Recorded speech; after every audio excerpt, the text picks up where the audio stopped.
Welcome to our SpiroConnect training videos. Part 1. Getting to know your device.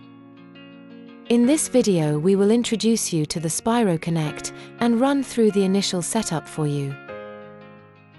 This is a wireless device. It communicates with your PC via a USB dongle which is paired only with your specific SpiroConnect. The serial number of your device can be found on the side of your dongle and on the base of your device. This is useful if you own multiple devices. The dongle can go into any spare USB port on your PC. Ensure this is plugged in before starting any spirometry tests. When you first open your new SpiroConnect, you will notice a set of batteries in the package. The device uses very little power. The batteries should last 6 to 12 months. This depends on the level of testing you are carrying out.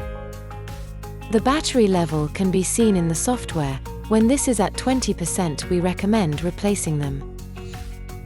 Ensure you use good quality AA batteries. Rechargeable batteries are not recommended. On the side of the SpiroConnect is the battery door. It can be tricky to open, but press in on the tab at the back and then open the battery cover. It opens like a book, as seen here, rather than sliding open. The SpiroConnect itself has two parts, the white handheld part with the batteries inside.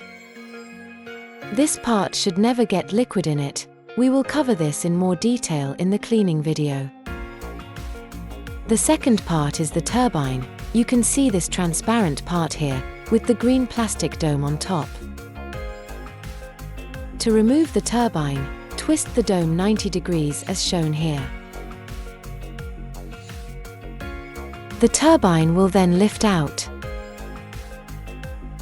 To insert the turbine, simply reverse this process.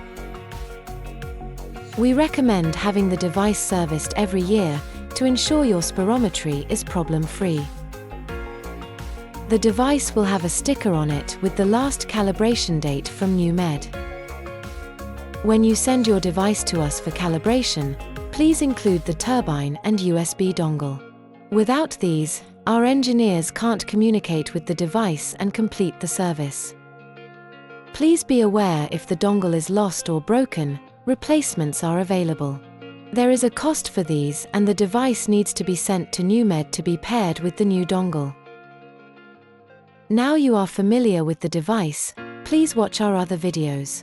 We would recommend starting by completing a calibration.